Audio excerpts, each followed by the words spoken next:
We have some time to answer questions, and if you have questions, you may indicate that you have one while raising your hand, and if you don't have a question, you may indicate that by daydreaming. Yes, sir.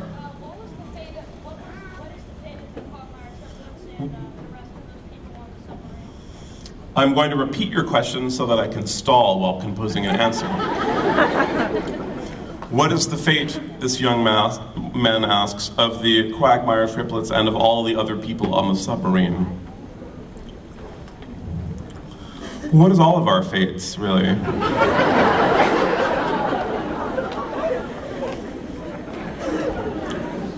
Time just keeps marching on.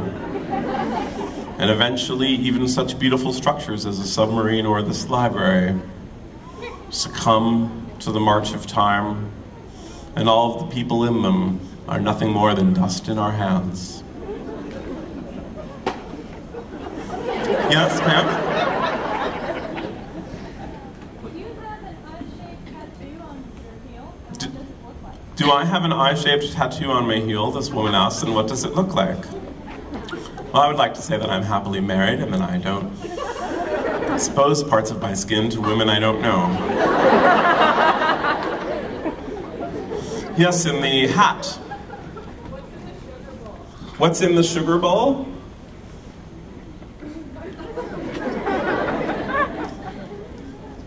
Which sugar bowl do you mean? The one Esme was after? What is usually in a sugar bowl? The wonderful thing about being raised in a Jewish tradition is that you're taught to answer a question with a question. Poor Gentiles. Yes? That's all right, you can get back to me in writing within 24 hours. It's totally guaranteed. A lie. Yes? Are the Baudelaire parents still alive? As far as I know, the Baudelaire parents are dead as doornails. After all, the story took place a very long time ago. Why? Do you think you've spotted them?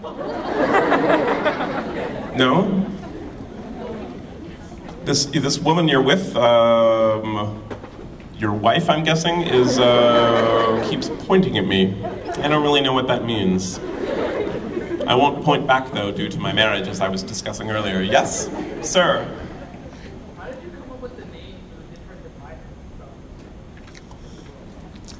I honestly couldn't hear that.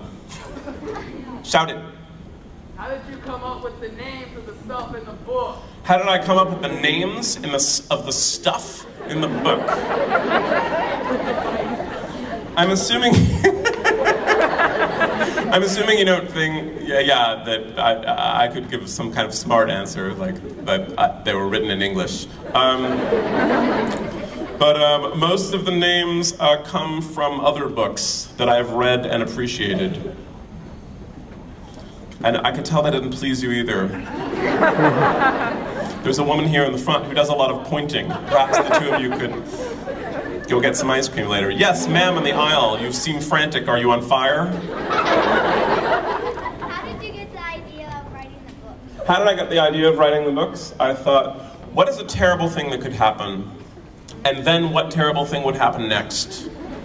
And then what terrible thing would happen next? And then I thought to myself, after that, what terrible thing might happen? And I continued doing that until only recently. Yes, ma'am, with it looks like a baby.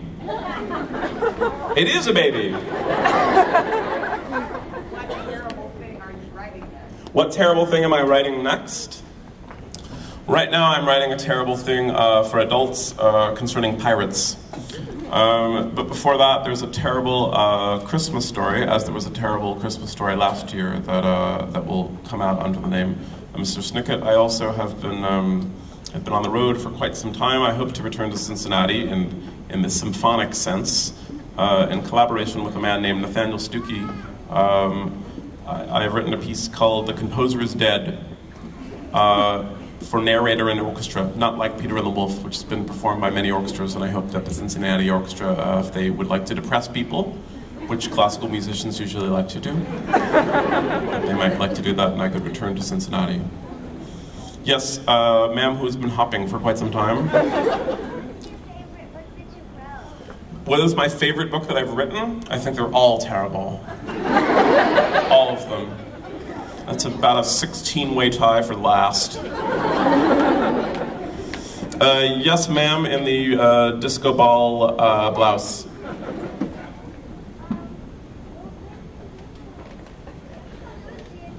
Who is Beatrice?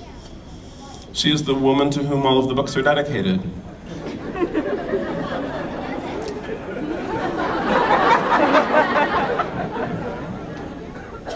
I guess the education in Cincinnati isn't. Yes? How old is Sonny?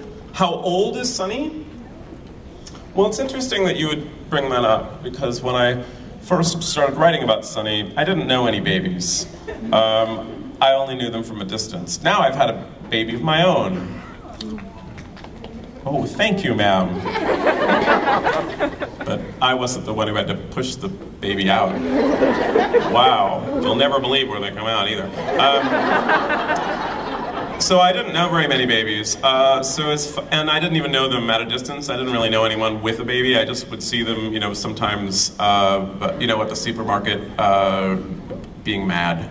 And so my impression of babies was that they bit things, and that they spoke in a way that no one but the people most related to them could understand.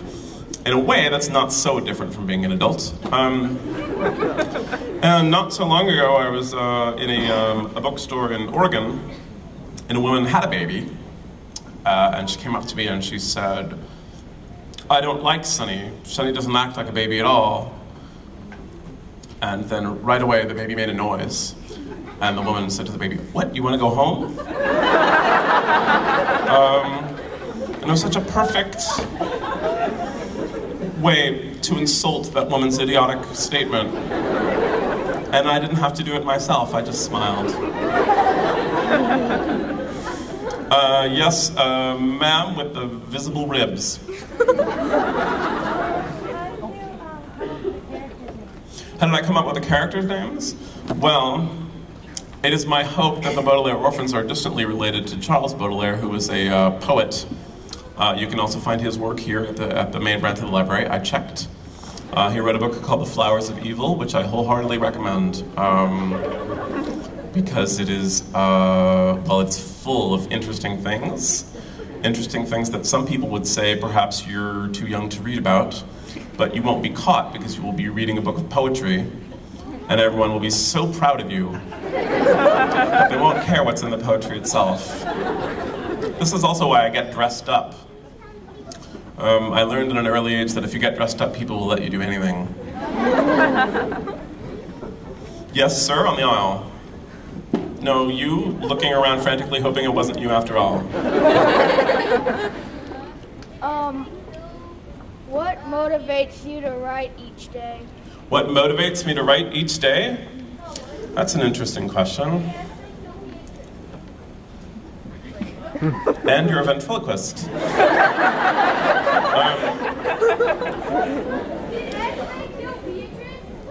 Oh, I wasn't calling on you, I was calling on that other man. If only I had called on you, then that question would have been answered to your satisfaction. But now you'll always wonder, why couldn't I have my question answered? Anyway, what motivates me every morning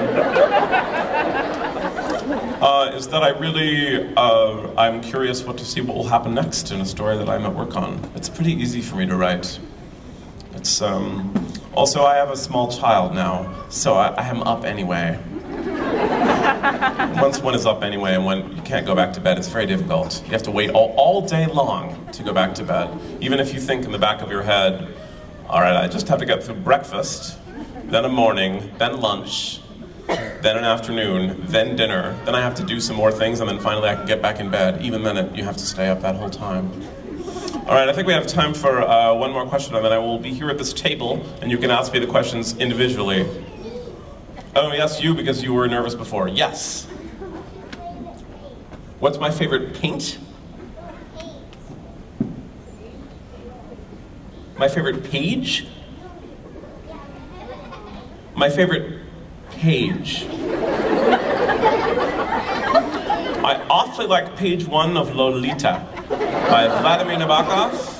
Lolita, light of my life, fire of my loins, my sin, my soul, Lolita. Thank you very much for coming.